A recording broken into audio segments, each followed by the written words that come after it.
안녕하세요. 저희는 대입니다. 와!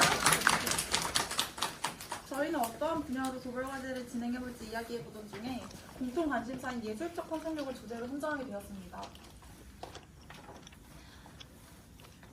목차는 주제 선정, 진행 과정, 영상 소개, 영상 시청, 느낌적 상상으로 구성되어 있습니다. 주제 선정 과정에서 저희는 직접 2024년 예술 트렌드를 알아보고 조사하자는 의견으로 나누었습니다. 그리고 현재 우리나라의 예술가 인기의 장소 중 하나인 성수로 가기로 결정했는데요. 성수는 우리나라의 핫플레이스이자 많은 의류 매장들과 빈티지 샵 등으로 있는 것이 유명하다고 합니다. 따라서 저희 조는 이곳 성수에 직접 방문하여 2024년도의 예술 트렌드를 직접 눈으로 보고 경험하며 2050년도 예술 트렌드를 상상해보는 것으로 주제를 정하였습니다.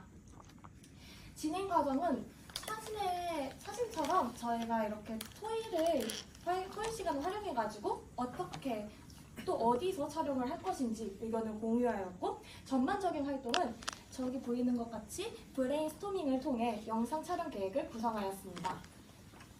저희의 영상 촬영 계획은 성수역 3번 출근에서 시작하여 인테리어 소품을 판매하는 사무엘스몰즈와 의류 브랜드 편집샵인 이퀄 성수를 탐방한 뒤 성수동의 빈티지샵 거리로 넘어가 주코 빈티지 성수 매장을 시작으로 하여 다양한 빈티지 샵들을 둘러보았습니다. 여기까지 저희의 촬영 계획 노트를 소개해드렸고요. 지금부터 저희 지구방일의 촬영 브이로그를 시청하겠습니다.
여러분들이 생각하시는 예술적 상상력은 무엇인가요? 혹은 예술적 상상력 하시면 뭐가 가장 먼저 떠오르시나요? 저희 조는 디자인이 가장 먼저 떠올랐는데요. 많은 디자인들 중 하나인 소품, 그리고 가구와 같은 입체적인 디자인을 직접 느껴보고 싶어 사무엘스몰즈라는 레트로 가구점을 방문하게 되었습니다. 영상에서 다 보셨다시피 저희는 움직이는 선반, 다양한 조명과 포스터 등 디자인들을 살펴보았는데요. 이로써 2050년에는 버섯 모양과 동물 디자인 등 다양한 디자인들의 조명들이 나오는 것처럼 미래에는 디자인 조명과 선반이 결합한 조명 데스크 같은 가구가 개발될 수도 있다고 상상하였습니다. 또한 레트로스럽고 빈티지스러운 분위기의 소품들이 앞으로는 계속해서 유행할 것 같다고도 상상할 수 있었습니다.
네, 저희가 직접 탐방해서 알아본 결과 현재 유행하는 패션 트렌드는 이렇게 블록코어, 워크웨어, 고프웨어, 그리고 발레코어 등이 있었습니다.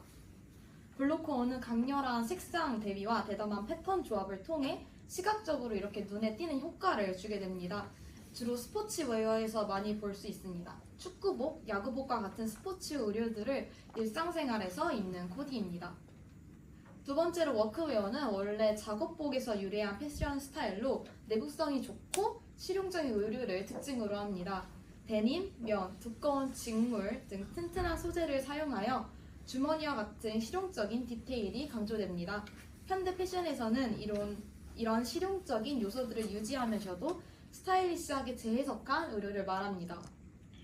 세 번째로 고프코어는 아웃도어 활동에 적합한 기능적인 의류를 일상생활에서 스타일리시하게 입는 패션을 의미합니다.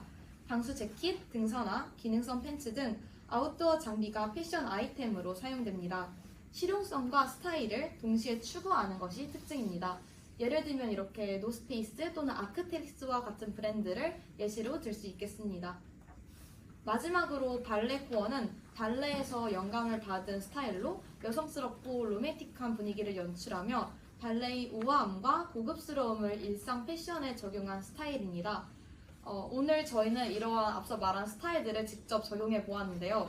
저는 워크웨어, 여기 민주 오빠는 스포츠 의류를 적용한 이제 블록코어, 민경이 그리고 려원이 그리고 민서 언니는 이렇게 슬랙스 그리고 뉴발란스 그리고 노스페이스와 같은 이런 블록코어를 고프코어를 착용해 보았습니다. 네, 여기까지 저희가 직접 찾아본 2024년 현재 트렌드에서 설명을 드렸었고요.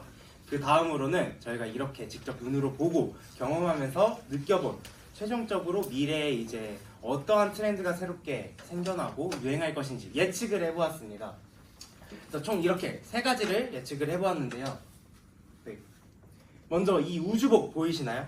사실 이 옷은 나사의 우주복 디자인을 따와 발렌시아가 브랜드에서 출시된 옷입니다.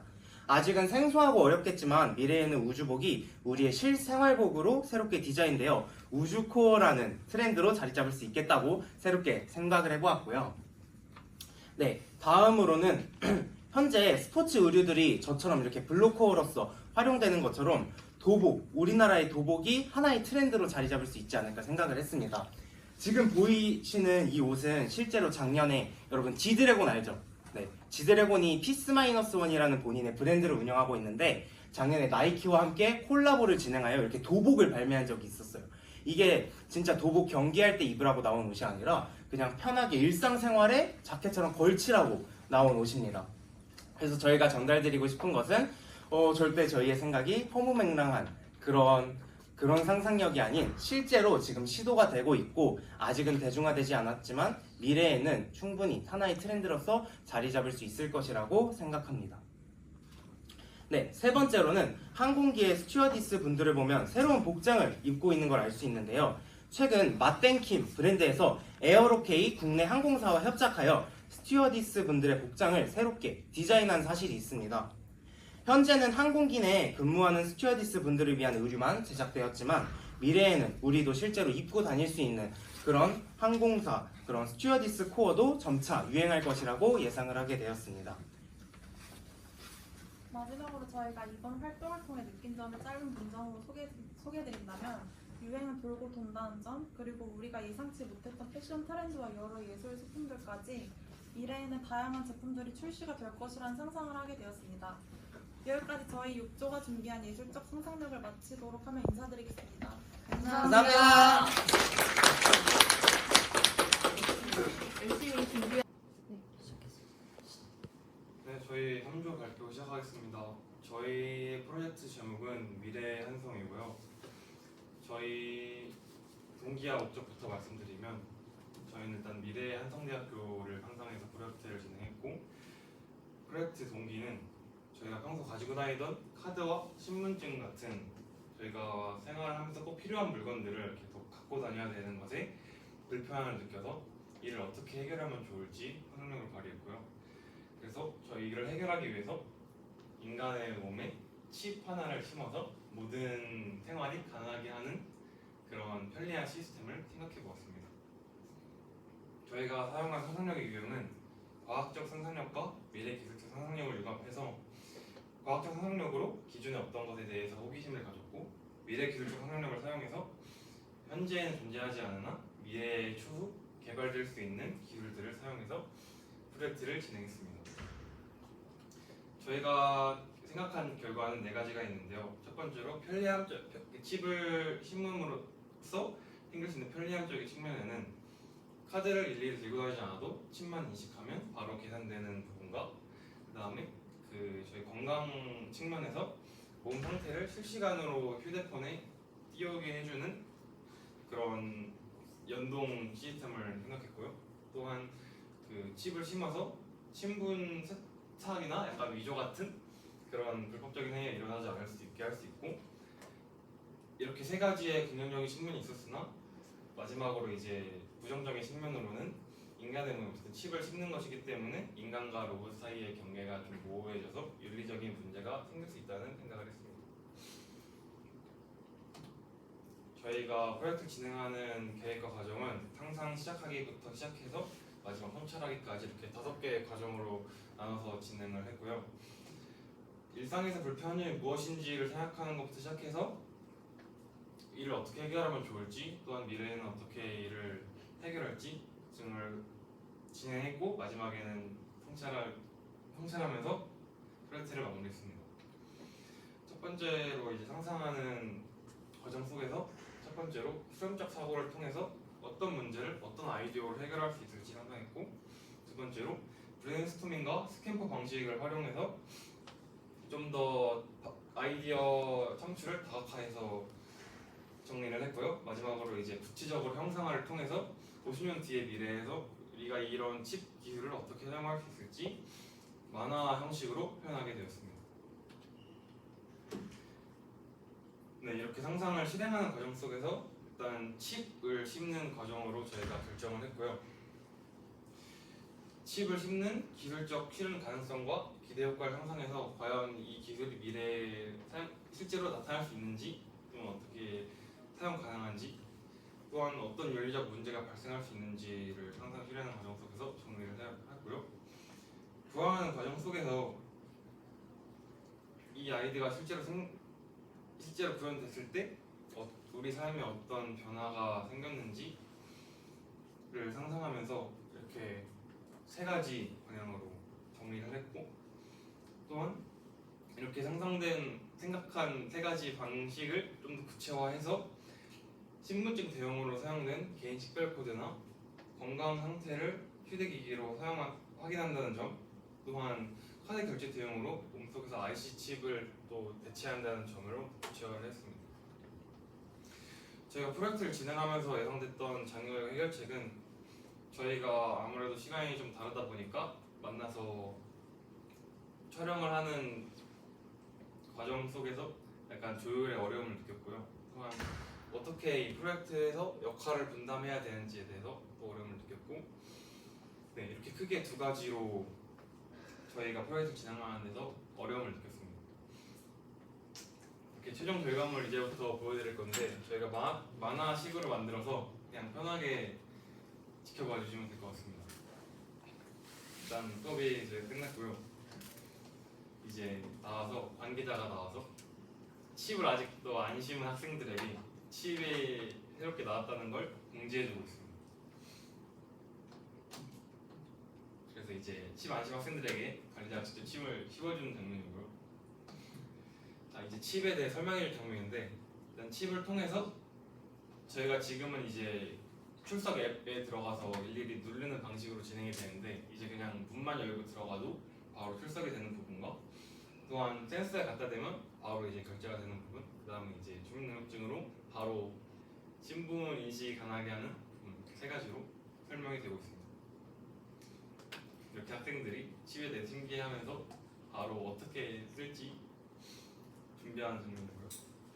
첫 번째로 이제 편의점에서 결제를 하는 장면입니다. 손목에 인식된 칩으로 바로 이제 편의점에서 바로 결제를 하는 장면이고요. 이렇게 바로 아이스크림을 칩으로 사서 먹었는데 먹자마자 바로 몸속에서 어떤 영양소가 들어와서 어떻게 칼로리가 소모되고 되는지 바로 어플리케이션에 뜨는 모습입니다. 다음은 이제 수업이 늦어서 교실로 바로 들어가는 장면이고요. 들어가자마자 바로 전자 출결이 되기 때문에 약간 인터넷이 느려서 출결이 안 됐다든지 하는 문제를 해결할 수 있었습니다. 근데 이렇게 늦게 뛰어왔더니 이제 배가 아프고 컨디션이 좀 나고 막 땀이 나서 앱에 이제 건강이 좀 안 좋다는 그런 게 실시간으로 업데이트가 됐고요. 그래서 이제 교수님께 이걸 보여드려서 뭔가 꾀병 같은 그런 모습보다 확실하게 이제 앱에 뜨는 모습으로 교수님께 신뢰도 줄 수 있고 조퇴도 이제 빠르게 진행이 되는 그런 모습을 저희 상상을 했고요. 이제 탄성대학교 도서관에서 책을 빌릴 때도 이제 학생증 대신 칩만 있으면 바로 인식이 돼서 좀 더 빠르게 책을 빌릴 수 있는 모습을 저희 상상을 했는데 이제 바로 칩을 바로 인식하게 되면 바로 학생증이 인식이 돼서 바로 이제 책을 빌릴 수 있고 또 반납도 할 수 있는 그런 모습을 상상했고요. 제가 마지막으로 이제 결제도 추가적으로 지하철을 다닐 때도 바로 그냥 칩만 인식하면은 따로 카드를 준비하거나 핸드폰을 꺼낼 필요 없이 바로 결제가 돼서 더 편하게 학교 생활을 할 수 있는 그런 모습을 제가 상상을 했습니다. 이상으로 저희 발표를 마치겠습니다.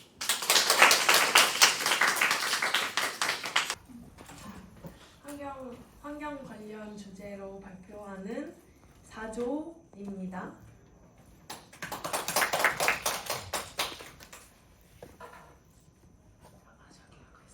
저희 발표 시작하기 전에 여러분들이 투자자라고 생각하고 한번 들어주셨으면 좋겠어요. 시작하겠습니다. 안녕하십니까. 제1회 환경 스타트업 콘텐츠 진행을 맡은 송하민입니다. 저희 환경 스타트업 콘테스트는 요즘 심각한 환경 문제에 대응할 수 있는 스타트 기업들의 제품을 뽐내는 곳입니다. 드디어 여러 경진을 거쳐 두 기업만이 남았는데요. 두 기업의 제품 소개가 끝난 후 실시간 투표가 있을 예정이오니 모두 집중하여 들어주시기 바랍니다. 두 기업의 제품 소개에 앞서 환경 문제에 대해 먼저 이야기해 보려고 하는데요. 환경 문제는 크게 토양 오염, 대기 오염, 수질 오염으로 나뉘는 거 다들 아시죠? 네. 그중 수질 오염의 주된 원인으로는 생활하수, 산업폐수, 농축산 폐수 등이 있습니다. 이러한 원인들로 오염된 수질은 잔티푸스, 콜레라 등의 수인성 전염병을 일으킬 수도 있고 호수나 하천의 부영양화 및 적조 현상을 일으킬 수 있습니다. 오늘 소개할 첫 번째 스타트업은 이러한 수질 오염 문제를 개선하고자 오늘 이 자리에 나왔다고 하는데요. 그럼 바로 브레피씨의 제품 소개를 들어보도록 하겠습니다. 안녕하십니까. 브레피씨 대표 박준혁입니다. 오늘 소개할 제품은 앞에서 소개해주신 대로 수질 오염을 개선하고 보호하기 위한 제품입니다. 먼저 수질 오염의 가장 큰 문제점 중 하나는 호수나 하천의 부영양화가 아닐까 합니다.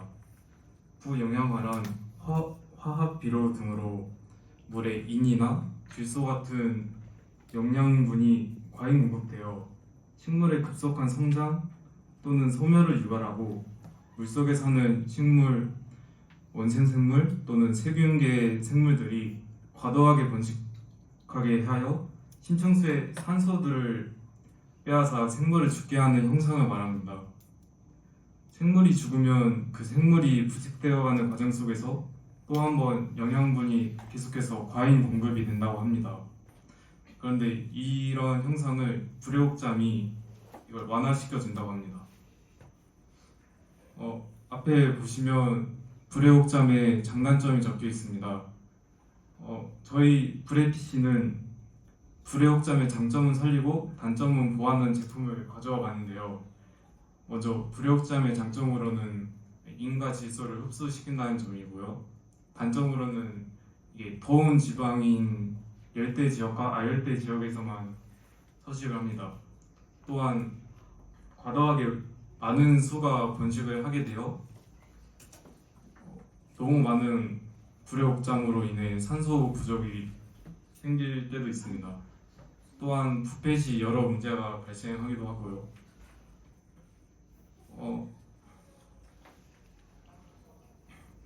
이처럼 저희 기업은 불회옥잠의 불해와 그리고 이런 불회옥잠을 막을 물고기 로봇이 있는데요. 그 물고기 로봇의 이름이 PC를 합쳐서 불해PC라는 기업으로 저는 수질 오염을 해결하기 위한 기업입니다. 먼저 불회옥잠 로봇을 설명할 건데요. 이 불회옥잠 로봇은 물속의 인과 질소를 흡수하여 에너지를 생성하게 합니다. 그리고 이 불회옥잠 로봇의 장점으로는 서식지가 아닌 곳에 수질 오염 정화가 가능하고 이 만든 에너지로 로봇이 작동하기 때문에 실제의 불회옥장처럼 부패되는 일은 없을 것입니다. 또한 번식력이 높아서 생기는 문제점을 해결이 가능하고 이 로봇의 위치를 고정할 수 있다는 그런 장점도 있습니다. 그렇다면 실제 불회옥장들은 어떻게 해야 될까요? 이 실제 불회옥잠이 물속의 인과 질소를 흡수하고 부패되기 직전인 상태일 때 이 물고기 로봇이 이를 인식하고 이 불회옥잠을 먹어치워 이 문제가 생기는 것을 방지를 할 수 있습니다. 또한 물속에 있는 오염물질을 먹어서 수질을 깨끗하게 유지할 수 있도록 이 물고기 로봇이 해줍니다. 지금까지 수질 오염을 개선하기 위한 이 스타트업 불회PC 대표 박준혁이었습니다. 감사합니다. 네, 잘 들었습니다. 혹시 대표님 투자자분들 중에서 대표님한테 궁금하신 점 있으실까요? 없으시면 두 번째 기업으로 넘어갈게요. 두 번째 기업은 이러한 환경오염이 지속된다면 일어날 수 있는 문제인 식량난에 대응하려는 기업입니다. 바로 하늘밥 코퍼레이션을 만나보도록 하겠습니다. 안녕하세요. 하늘밥 코퍼레이션 대표이사 이주연입니다. 네, 먼저 시작하는 게 앞서 여러분은 지구가 지난해 6월부터 지난달까지 총 11개월 동안 연속으로 역대 가장 더운 달을 기록하고 있다는 사실을 알고 계십니까? 네, 우리나라도 지난달이 역대 가장 더운 4월로 기록되었습니다. 문자 그대로 지구가 뜨거워지고 있다는 것이죠. 이러한 현상으로 인해 이상 한파, 폭염, 극심한 가뭄과 홍수 같은 기후변화가 빈번하게 발생하고 있습니다. 이러한 기후변화가 지속된다면 세계는 어떤 문제가 생길까요? 많은 위기가 있겠지만 그중 가장 중요한 쟁점은 식량난일 것입니다. 실제로 최근 세계적으로 주요 농산물 가격이 상승하면서 우리나라에서도 식품 가격이 급등하고 있습니다. 이런 문제를 해결하기 위한 다양한 방안이 세계 곳곳에서 제시되고 있으나 그 어떤 방향도 저희 하늘밥 코퍼레이션이 이번에 출시하는 모델 맛있게를 뛰어넘지는 못할 것입니다. 여러분, 2010년에 개봉한 하늘에서 음식이 내린다면 이런 애니메이션 영화를 아십니까? 이 영화는 정어리만 먹을 수 있는 작은 도시에서 발명된 슈퍼 음식 복제기가 하늘 위로 올라가서 맛있는 햄버거비를 내리기 시작한다는 내용으로 시작하는 내용입니다. 물론 영화에서는 기계의 오작동으로 도시가 재난 상황을 맞이하게 되죠. 이 영화에서 모티브를 얻은 맛있게는 물을 음식으로 전환하는 기계입니다. 간단히 표현하자면 음식 프린터기라고 할 수 있죠. 맛있게는 영화 속 기계의 장점을 유지하면서도 단점을 보완해 더 완벽한 모델입니다. 맛있게는 단 1g의 물만으로도 대략 100g의 단백질을 만들어낼 수 있습니다. 그야말로 혁신적인 기술이라고 할 수 있죠. 이것에 더해 맛있게의 장점을 간단하게 설명하자면 다음과 같습니다. 첫째, 물만 있다면 원하는 음식을 마음대로 생성이 가능합니다. 둘째, 개인이 소장할 수 있는 간편한 사이즈의 기계입니다. 마지막으로 영화와 같은 오류 방지 기능이 미리 설계되어 있어 편하게 지상에서도 사용이 가능합니다. 맛있게를 통해 인류는 친환경적인 방법으로 식량 위기에서 벗어날 수 있을 것입니다. 이 발표를 도와주신 모든 분들께 이 제품에 대한 많은 관심을 부탁드리며 발표는 여기서 마치겠습니다. 감사합니다. 네, 잘 들었습니다. 혹시 한일밥 대표님께는 질문 있으실까요? 없으면은 이제 투표가 있을 건데요. 여러분, 둘 중에 더 관심 있는 기업에 손을 들어주시면 감사할 것 같습니다. 그럼 먼저 대표님도 일단 좀 가리시고요. 먼저 브레피쉬의 불회옥장 로봇과 물고기 로봇에 더 관심이 있었다 하시는 분들 손 한번 들어주시겠습니까?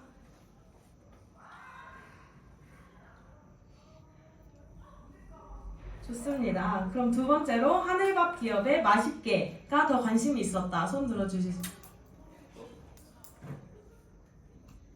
네, 좋습니다. 이제 결과가 나왔는데요. 제1회 환경 스타트업 콘테스트 첫 우승자가 될 기업은 바로 바로 브레피쉬 기업의 박준혁 대표님입니다. 1등을 하셨는데 소감 한마디 부탁드리겠습니다. 감사합니다. 앞으로 수영 오염뿐만 아니라 이 대기 오염, 토양 오염까지 대응할 수 있는 아주 멋진 기업이 될 수 있도록 노력하겠습니다. 감사합니다. 안녕하세요. 상상 속의 미래 사회라는 주제로 발표하게 된 13주 발표팀입니다. 목차는 미래 인류, 미래 환경, 미래 상상, 그리고 미래 스포츠가 있습니다. 먼저 미래 인류에 대해서 상상을 해보았는데요. 기술의 발전과 인류의 변화는 항상 함께 왔습니다. 산업혁명 이후 생산량이 늘어나자 비만인 사람이 늘어났고 컴퓨터, 스마트폰 같은 디지털 기기의 등장으로 거북목과 구부정한 자세를 가진 사람이 많아졌습니다. 이 그래프는 대한민국 비만 유병률의 추이인데요. 남녀 가릴 것 없이 모두 중과치수인 것을 확인할 수 있습니다. 이 그래프는 거북목 증후군 환자 수를 나타낸 그래프인데 역시나 상승 곡선을 그리고 있습니다. 그렇다면 AI라는 기술은 인류의 모습을 어떻게 바꿀까요? AI 기술은 점점 정교해지고 있습니다. 따라서 저는 AI가 미래에는 일상생활, 업무, 학업에서도 광범위하게 쓰일 것이라고 생각합니다. 이 두 사진은 정교해진 AI 기술의 예시인데요. 왼쪽과 오른쪽 중 어떤 것이 진짜 사진일까요? 왼쪽이 AI 같고 오른쪽이 진짜 사진 같지만 놀랍게도 오른쪽이 AI 그림입니다. 이 사진은 서울에서 야간에 운행 중인 자율주행 버스입니다. 자율주행 역시 정교해진 AI 기술의 산물이라 할 수 있습니다. 따라서 AI는 인류가 무언가를 하는 데 있어 노력을 극단적으로 줄여줄 것입니다. 예를 들어 한성대에 대한 보고서를 쓰는 과제가 주어졌다면 현재는 다음처럼 직접 노력하여 결과가 나왔다면 미래에는 그냥 AI에게 보고서 요청 후 제출이라는 아무런 노력 없이 결과가 나올 것입니다. 그 결과 저는 AI가 인류의 뇌를 대체하고 인류의 뇌는 퇴화할 것이라고 상상해 보았습니다. 앞내용을 바탕으로 미래 인류를 직접 상상해 그려봤는데요. 그림을 보시면 쪼그라든 뇌로 인해 작아진 머리와 구부정한 자세, 줄어든 활동량으로 인한 뱃살과 엉덩이 살을 볼 수 있습니다. 다음으로 미래 사회 환경과 에너지 측면에서 상상을 해보았습니다. 전 세계적으로 해수면이 점점 더 상승하고 있는데 이런 상승으로 인해 우리가 사는 집의 형태가 바뀔 것이라는 상상을 했습니다. 우리가 걷고 생활하는 집안 자체가 올라갈 것이라 생각이 들었습니다. 예를 들어 현재 아파트 4층 높이가 미래는 1층 높이가 되거나 산 정상 같은 고지대로 주거지역이 변화하거나 또는 아예 물속에서 지낼 수 있는 집이 개발되지 않을까라는 생각이 들었습니다. 다음은 친환경 에너지와 천연가스의 비중이 증가할 것 같습니다. 왼쪽 그래프처럼 현재는 석탄과 석유의 비중이 절반 이상을 차지하고 있는데 미래엔 석탄이 거의 사라지고 석유는 절반 정도 줄어들어 대부분 천연가스와 친환경 에너지가 소비될 것 같습니다. 이와 관련해서 원자력 발전소에 대해서도 생각을 해보았는데 오른쪽 그래프처럼 원자력 발전소의 발전 효율이 태양광, 석탄, 풍력에 비해 월등히 높기 때문에 현재 문제점인 폐기물 처리와 사고 가능성이 보완되어 원자력 발전소가 더 늘어날 것 같습니다. 왼쪽은 우리나라 발전량의 30% 정도가 원자력이고 풍력, 수력 등을 합친 재생에너지는 7%에 불과한 모습입니다. 마지막으로 에너지 전환 기술입니다. 우리가 일상생활에서 행동할 때 사용하는 에너지들을 전기 에너지로 전환시킬 수 있는 기술이 생길 수 있지 않을까 생각이 들었습니다. 등하교를 하거나 요리를 할 때 운동할 때 등 발생하는 에너지가 전기 에너지로 치환되는 것입니다. 왼쪽은 실제로 현재 시행되는 앞전 패드를 밟을 때마다 발생하는 에너지로 전기를 생산하는 예시이고, 이외에도 앞전 소자 도료를 이용해 입고 움직이기만 하면 에너지가 생산되는 셔츠 등 다양한 사례들이 있기 때문에 미래엔 이런 에너지 전환 기술이 상용화될 것 같다는 생각이 들었습니다. 미래 상상은 정말 미래엔 어떤 것이 생겨나고 어떻게 변화했을지, 지금은 없지만 있으면 좋겠다라고 생각했던 것, 정말 말도 안 되고 실현 가능성도 없어 보이지만 혹시나 미래엔 기술이 발전해 생기지 않을까 싶은 것들을 상상하여 구체적인 아이디어를 생각해 보았고, 친구들에게 미래에는 무엇이 생길 것 같은지 질문을 통해 생각하지 못했던 좋은 아이디어를 얻어 상상해 보았습니다. 처음으로 물속에 있는 집입니다. 물속에 있는 집은 바닷속에 집이 지어져 있어서 바닷속을 생생하게 볼 수 있고, 여러 집이 모여 수중도시를 형성해 살아갑니다. 그리고 바다의 물을 이용하여 에너지를 만들어 사용하며 땅에 집을 지을 공간이 부족할 경우 집을 지을 수 있는 새로운 방법이 됩니다. 다음은 벽이 이끼로 되어 있는 건물입니다. 이끼는 진흙과 함께 틈새를 메우는 용도로 잘 쓰였는데, 이유는 이끼가 스스로 자라면서 틈새를 막고 흙이 비바람에 무너지는 것을 방지해주기 때문입니다. 또 벽을 이끼로 하는 이유는 이끼가 이산화탄소를 흡수하며, 이끼는 큐티클층이 없어 같은 면적의 나무보다 많은 미세먼지를 정한다고 합니다. 이를 통해 공기를 맑게 하고 지구를 지키는 데 도움을 줄 수 있습니다. 다음은 무빙워크 인도입니다. 무빙워크 인도는 인도가 무빙워크처럼 움직이는 것입니다.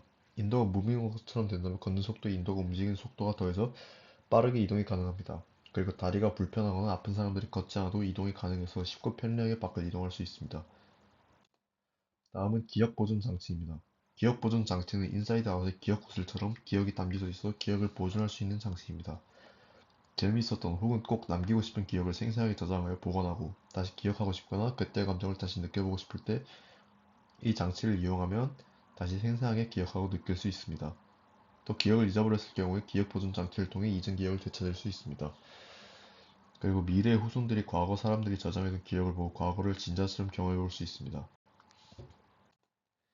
다음은 강화 알약입니다. 강화 알약은 알약을 먹게 되면 일시적으로 능력이 강화가 되는 것입니다. 예를 들어 멀리 있는 것을 보고 싶은데 눈이 잘 안 보일 때 시력 강화 알약을 먹으면 일시적으로 시력이 강화되어 멀리 있어도 잘 볼 수 있게 됩니다. 또 짐을 정리하거나 옮길 때 혼자를 들 수 없거나 힘이 부족할 경우 힘 강화 알약을 먹으면 일시적으로 힘이 세져서 혼자여도 충분히 해낼 수 있도록 도와줍니다. 마지막으로 생각하는 것이 이루어지는 장치입니다. 생각하는 것이 이루어지는 장치는 인간의 뇌와 사물이 서로 연결된 장치를 통해 인간이 생각하는 것이 실제 그 행동을 하지 않아도 이루어지고 작동이 되는 것입니다. 예를 들어 불이 켜지라고 생각을 하면 뇌와 불이 켜지는 스위치 사이에 연결된 장치를 통해 불이 켜지게 됩니다. 그리고 대중교통을 이용할 경우 핸드폰을 보거나 잠이 들어서 혹은 위치를 모를 때 내려야 할 곳을 놓치는 경우가 있는데, 이럴 때 내려야 하는 역을 알려달라고 생각하면 뇌와 핸드폰이 연결되어 있는 장치를 통해 도착했을 때 알림을 보내주고, 버스의 경우 뇌와 하차벨까지 연결되어 있어 알림도 주고 하차벨까지 눌러지게 됩니다. 다음은 이제 미래 스포츠입니다. 미래 스포츠는 하나의 엔터테인먼트 사업이 될 것이라고 생각합니다. 현재 스포츠에는 점점 더 많은 자본이 투입되고 있으며 엄청난 팬덤을 형성하고 있습니다. 이런 팬 문화와 스포츠에 투입되는 자본은 더욱더 커질 것이라고 생각해서 이제 스포츠는 단순한 스포츠가 아닌 하나의 비즈니스, 엔터테인먼트 사업이 될 것이라고 생각합니다. 여기 표를 한번 보시겠습니다. 2023-2024 시즌 축구 이적시장 선수 거래표입니다. 이 표는 가장 비싸게 거래된 선수 순서로 나열된 것입니다. 가장 비싸게 거래된 선수는 데클런 라이스라는 선수고, 거래 가격은 약 1억 1,600만 유로, 하나 약 1,600억 원 가격입니다. 이미 축구 시장에서는 이처럼 천문학적인 금액이 오가고 있는 모습을 보실 수 있습니다. 다음 그림은 2024 농구 선수의 연봉을 보여주는 그림입니다. 여기서 연봉 1등은 스테판 커리라는 선수입니다. 커리의 연봉은 약 5,576만 달러, 한화 약 750억 원을 수령하고 있습니다. 이처럼 농구 시장에도 천문학적인 금액이 연봉으로 오고 가는 것을 알 수 있습니다. 다음 그림은 K리그와 KBO 야구리그의 2022-2023 관중 변화를 보여주는 그림입니다. 이 표를 보시면 전체적으로 관중 수가 늘어나고 있고 스포츠의 팬층은 점점 많아지고 있음을 알 수 있습니다. 이를 통해 우리가 상상할 수 있는 건 미래 스포츠 산업은 더욱 성장할 것입니다. 그리고 기가 심판 대천 시대가 올 것이라고 생각합니다. 현재 스포츠에서는 오심 관련 논쟁이 굉장히 많이 일어나고 있습니다. 그리고 사회적으로 오심도 경기의 일부다, 오심보다는 정확한 판정이 우선이다라며 서로 의견을 팽팽하게 이야기하고 있습니다. 다음은 KBO의 로봇 심판 자동 투구 판정 시스템입니다. KBO는 오심을 방지하기 위해 로봇 심판을 도입했습니다. 이처럼 기계가 스포츠 곳곳에서 등장하고 있습니다. 이제 머지않은 미래에서 로봇이 경기를 심판하게 될 것이라고 믿어 의심치 않습니다. 그리고 전력 분석관이라는 직업이 있는데요. 이 직업 또한 기계로 대체될 것이라고 상상해 보았습니다. 여기서 전력 분석관이란 경기 중 일어난 일련의 사건을 객관적으로 기록하고 평가하는 작업을 전문적으로 하는 사람을 뜻하는데요. 이 직업은 객관적이어야 하며 정확하게 분석을 해야 합니다. 이 때문에 기계가 전력 분석관이라는 직업을 대체할 것이라고 생각합니다. 그리고 우리는 VR의 발달로 인해 더 생동감 있게 스포츠 중계를 즐길 것이라고 생각합니다. 그리고 현재 우리나라는 고령화 시대로 앞으로 실버 스포츠 산업이 확산될 것이라고 상상해 보았습니다. 현재 이와 관련된 스포츠로는 게이트볼, 피클볼, 그라운드 골프가 있습니다. 이외에도 다양한 실버 세대를 타협할 스포츠가 증가할 것이라고 생각합니다. 고령화 시대에 머지않아 이러한 스포츠들이 올림픽 종목으로 발탁될 가능성도 있다고 생각합니다. 이상으로 발표를 마치겠습니다. 감사합니다. 안녕하세요. 저희는 한성 이마기난스 5반 5조 HI들입니다. 저희의 프로젝트는 타자인 동물을 이해하기 위해서 직접 타자인 동물이 되는 드레즐과 가타리의 동물 되기를 전제로 하여 동물권 문제를 더 나은 방향으로 진전시키고자 합니다. 제목에서 보시다시피 동물에 의한 동물을 위한 자유라는 문구는 Government of the People, by the People, for the People이라는 링컨의 노예 해방 문구를 인용하여 저희의 목적이라고 할 수 있는 동물 해방을 강조하였습니다. 목차는 이렇습니다. 첫 번째, 프로젝트의 목적과 중요성, 두 번째, 프로젝트 준비 과정, 세 번째, 프로젝트 결과물, 그리고 마지막으로 프로젝트 성과와 기대 효과입니다. 저희의 프로젝트의 궁극적인 목적은 동물의 관점에서 세상을 바라보는 동물대기 프로젝트를 통해 동물의 주거권과 문화권 보장의 필요성을 탐구하여 동물원 폐지라는 결론에 도달했습니다. 이 프로젝트는 단순한 고통 해방을 넘어 동물의 진정한 자유와 해방을 추구합니다. 저희가 한성 이마기난스에서 지금껏 했던 의미 있는 활동들을 정리해봤습니다. 첫 번째로 했던 활동인 예술로 상상하기부터 인문학적 상상하기, 사회과학적으로 상상하기, 융합적으로 상상하기, 그리고 위 활동들을 통해 최종적으로 동물대기 프로젝트를 기획하게 되었습니다. 오른쪽을 보시면 저희 조의 동물대기 프로젝트의 초기 프로토타입을 보실 수 있습니다. 위 사진들은 저희가 이마기난스 수업 시간에 함께했던 시간과 동물대기 프로젝트를 위해 조원들과 따로 시간을 내어 함께 조사한 내용과 의견을 공유하고 함께 앞으로 나아갈 방향을 잡는 중요한 시간입니다. 저희는 이번 프로젝트를 위해 싱어의 동물 해방과 너스바움의 동물을 위한 정의를 참고하여 저희 프로젝트의 목적과 방향성을 잡는 데 큰 영향을 받았습니다. 저희는 이번 프로젝트를 위하여 동물에 대해 이해하려 조원 모두 직접 어린이 대공원을 방문하여 프로젝트를 위한 사진 수집과 동물원에서 생활하는 동물들을 직접 관찰하고 왔습니다. 이런 조사를 통해서 저희는 한층 더 타자인 동물원에 갇혀 사는 동물에 이입할 수 있었으며 이번 프로젝트를 위한 중요한 자료와 경험들을 했습니다. 다음은 동물대기 프로젝트의 구체적인 계획과 키워드를 정리한 내용입니다. 표현 방법과 내용은 식문과 보고서, 동물원 폐지에 관한 포스터와 동물원 답서와 같은 활동들을 진행하여 저희의 확고한 의지를 나타냈습니다.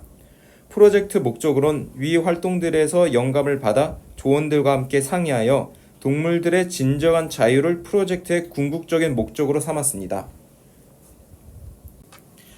그리고 이것은 저희가 동물 기자가 되어서 동물의 입장과 동물원의 민낯을 취재하여 직접 제작한 의미 있는 신문 기사입니다. 이제 저희가 기자가 되어서 신문 기사를 발표하려 합니다.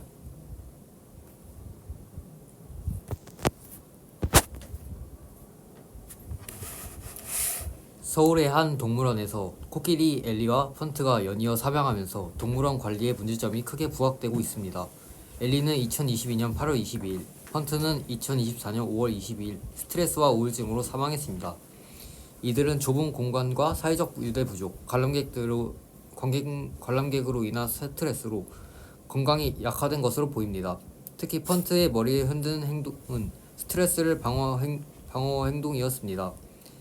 이 동물원은 최근 3년간 8회 이상의 적절한 환경 제공에 대한 지적을 받아왔습니다. 저는 이 기사를 동물원의 열악한 환경과 그로 인한 동물들의 고통을 강조하고자 작성했습니다.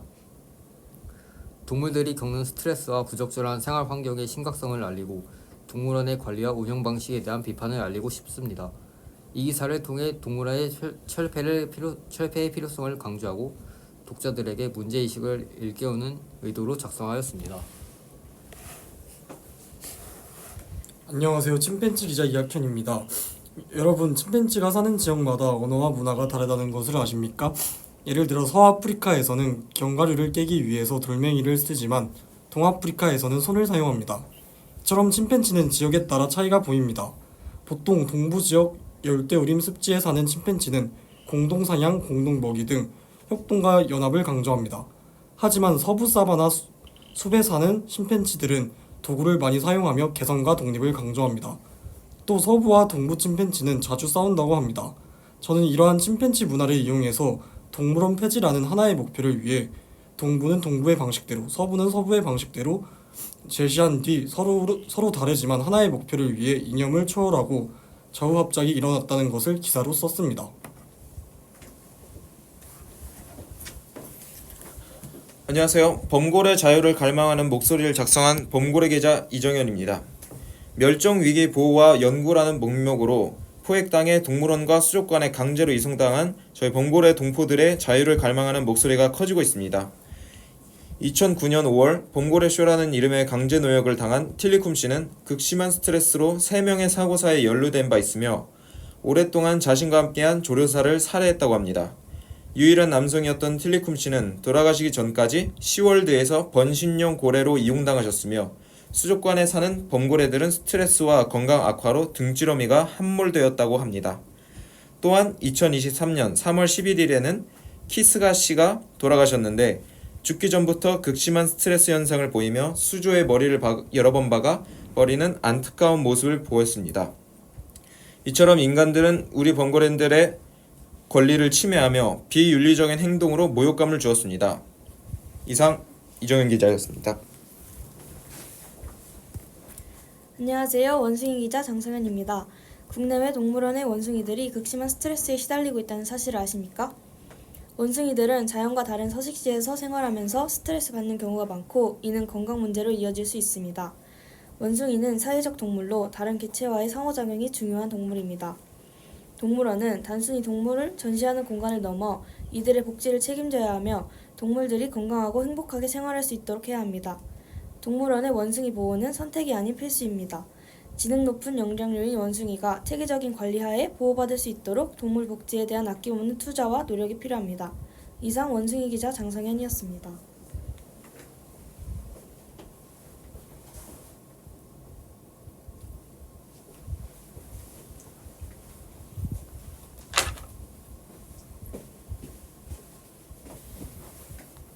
인간은 지적인 종이지만 그것이 우리가 다른 종을 우리가 원하는 방식으로 대할 권리를 허용하게 만드는 것이며 그들도 그토록 지능적이고 능력이 있다는 사실을 잊어버린 것입니다.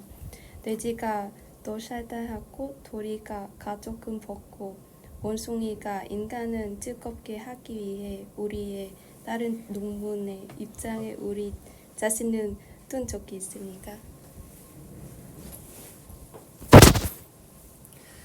다음은 보고서입니다. 이 보고서는 저희가 동물대기 프로젝트를 기획하고 실행에 옮기면서 여러 활동들을 조원들과 함께했던 한 달여간의 발자취를 40페이지로 정리한 보고서입니다. 이 보고서를 보시면 저희가 조사했던 내용과 사진자료, 동물원 인식조사 QR코드와 같이 다양한 것들을 보실 수 있습니다. 이제 마지막 순서입니다. 성과와 기대효과입니다. 저희가 이 프로젝트를 기획하면서 사회에 줄 영향에 대해서 함께 고민해 봤는데요. 첫 번째는 동물권에 대한 이해도 고양을 증진시키는 것입니다. 또한 두 번째는 동물대기를 통한 상상력 확장, 세 번째는 동물복지 향상 기여, 네 번째는 저희의 목적이라고도 할 수 있는 동물원 폐쇄 이바지까지가 저희가 기획했던 성과와 기대 효과라고 말씀드릴 수 있겠습니다. 이상 H아이들의 5조였습니다. 감사합니다. 네, 안녕하세요. 팀 공공사회에서 발표를 홍세빈입니다. 저희는 먼저 진행 현황부터 말씀드리면 먼저 대주제를 선정하였고 그 다음에 인터뷰를 진행하였습니다. 그 다음에 그리고 저희는 이제 세 번째 단계에서 대주제를 변경을 하였고 그 변경된 주제로 마인드맵과 브레인스토밍을 하였습니다. 그리고 마지막으로 프로토타입으로 스토리보드를 제작하고 결정하고 제작하였습니다.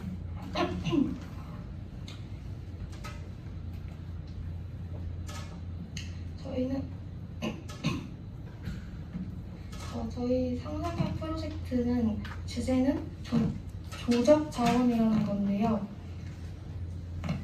먼저 목적은 새를 이용하여 환경오염 문제를 대응하고 운영 비용을 절감시키기 위해서 도입한 것입니다. 그리고 교통 혼잡과 배달 지연 문제를 해결하고 자연의 힘을 이용하는 방법으로 새로운 가능성을 탐구하고자 하였습니다. 이로 인해 예상되는 결과는 조류들을 이용하여 음식 배달이 가능해지고 물건 배송도 가능해짐으로써 많은 소비자들이 조적 자원을 이용한 배달을 애용하게 될 것으로 예상하였습니다.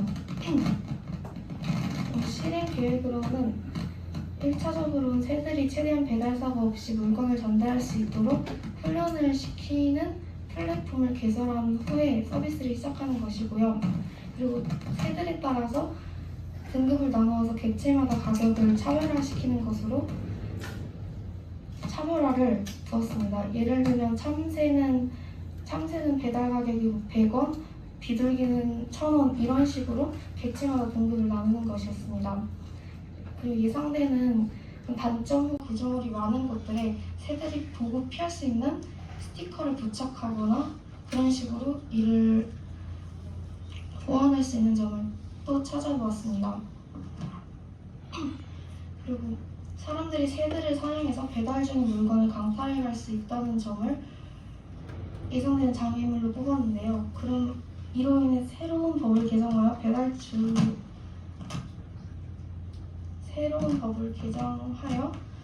주인이 물건을 강탈 시 강력한 처벌을 할 수 있도록 해야 한다는 보완점을 내렸습니다. 그리고 조류훈련 시설 중에서 허위 시설이 생길 수 있다는 점도 장애물로 뽑았습니다.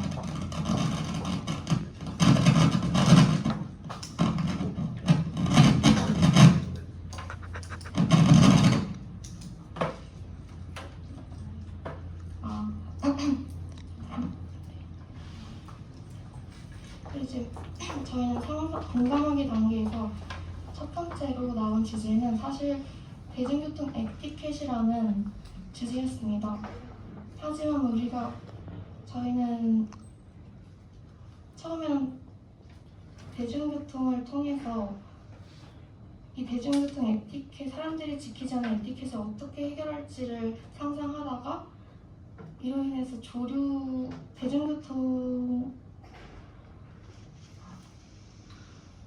상상하다가 2차 최종 주제에서는 조류를 통해서 이러한 대중교통의 불편함도 줄일 수 있다고 생각되어서 조적자원이라는 조금 더 상상력 있고 기발한 아이디어로 공감 단계를 마무리하였습니다.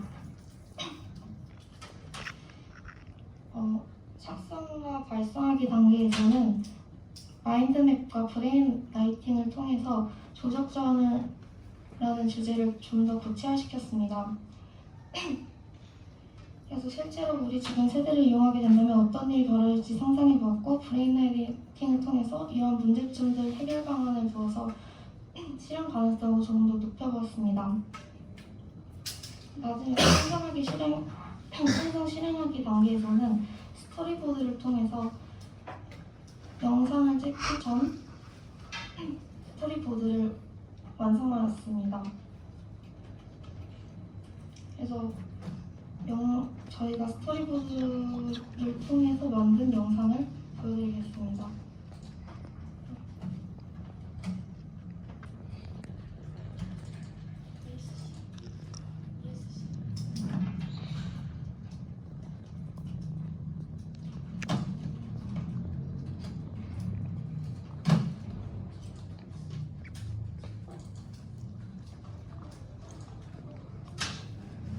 별다니까 커피 마시고 싶네.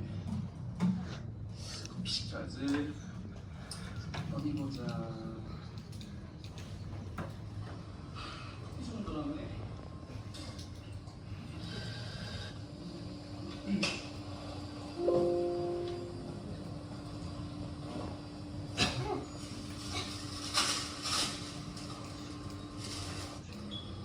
비둘기 왔다. 비둘기 왔다. 아, 손 아픈데 커피 언제 와? 어딨지? 왔다. 오우야, 잘 먹을게. 와. 왜 혼자 왔어? 감사합니다. 선수 너무 귀여워. 뭐야? 아니 집에서 편지 왔어.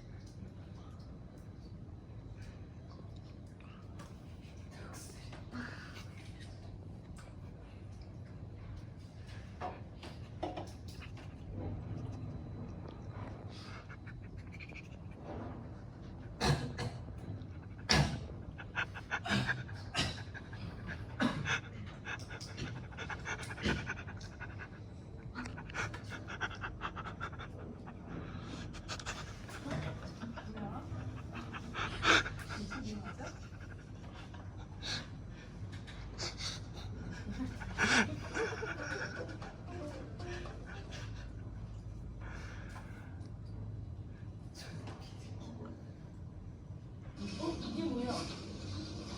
노랭이들이? 와, 이거 알겠잖아. 근데 이거 하면 역수한 연습실들이 엄청 부러워하겠지? 그럼 내가 손으로 아니 근데 이건 뭐야? 왜 내가 거꾸로를 내? 어?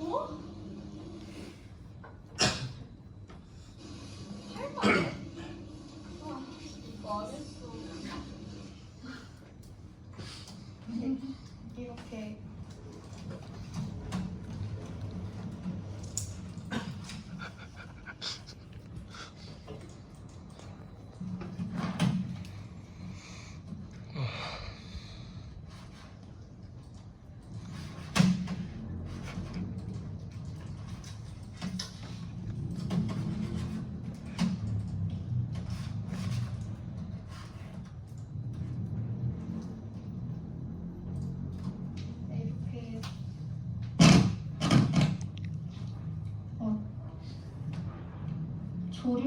조류와 함께하는 그런 세상을 영상으로 좀 더 시각화하여 만들어 보았습니다.